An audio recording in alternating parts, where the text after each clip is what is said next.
this is Farooq Ali from Equitas Law again. We are here on a lighter note to understand the laws and its repercussions on an aspect which we all witness and watch in most of the English and Hindi motion pictures. You must have loosely heard the name, the term which we are talking about today is the truth serum. Amongst other sedatives or hypnotics, scopolamine is widely used as the truth serum. In simple words, what happens when this truth serum is administered on a person's body is that on the basis of some specific questions asked by experts, the subconscious brain, the subconscious mind of a person with stored information of an event which the subject has gone through will be spoken. Even conscious mind don't want to spill out the answers, but because of the truth serum, it's difficult and they spill it out, they say it out. Yes, exactly, that instinct of yours right now that gave a small electric shock in your head, raising a question, is this illegal? Is this thing illegal? Like forcing someone to say something without their free will and maybe incriminating in the process.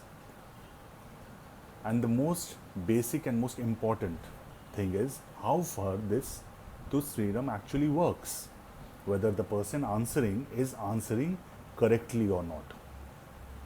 First, at the outset, just remember the Article 20, Clause 3 of the Constitution of India gives you the right, give all of us the right against self-incrimination, which means you cannot be forced to say anything which will incriminate you.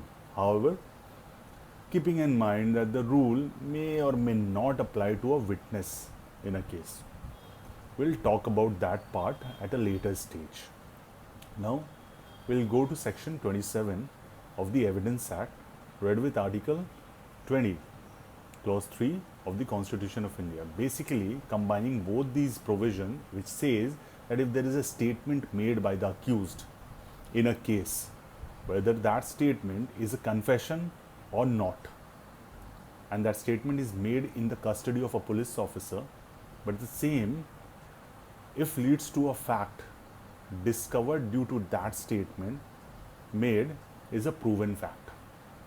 Example, it will simplify the things. If an accused says, I killed Martha, before a police officer, will not itself be admissible. But if the accused say that I killed Martha and hid the murder weapon, being it a pistol, in my closet, then if the police finds the murder weapon with the ballistic match, then that is a proven fact and admissible in evidence under Indian law. So this example is more or less clearing the cloud. Therefore, if the law enforcement has to administer any truth serum for narco analysis of an accused, then they cannot do that without the consent of the accused under the guidelines laid down in a very exhaustive manner in Selvi versus State of Maharashtra. It's a 2010 judgment of our Honorable Supreme Court.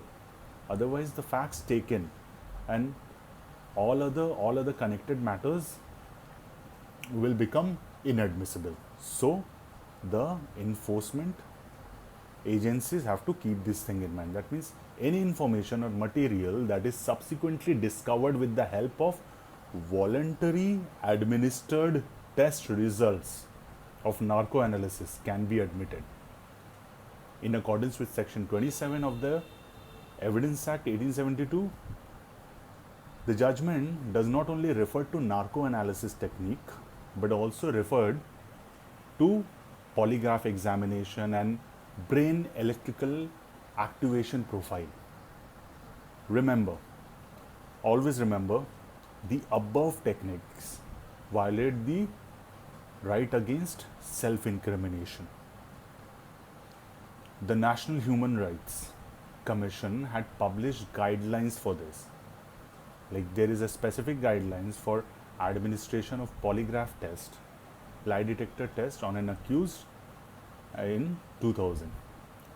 These guidelines should be strictly adhered to, and similarly, its safeguard should be adopted for conducting the narco-analysis technique and the brain electrical activation profile test. The text of these guidelines has been reproduced in the, I'll give it in the description below. One is, no narco-analysis technique or test should be administered except on the basis of consent of the accused. An option should be given to the accused whether he wishes to avail such test. 2.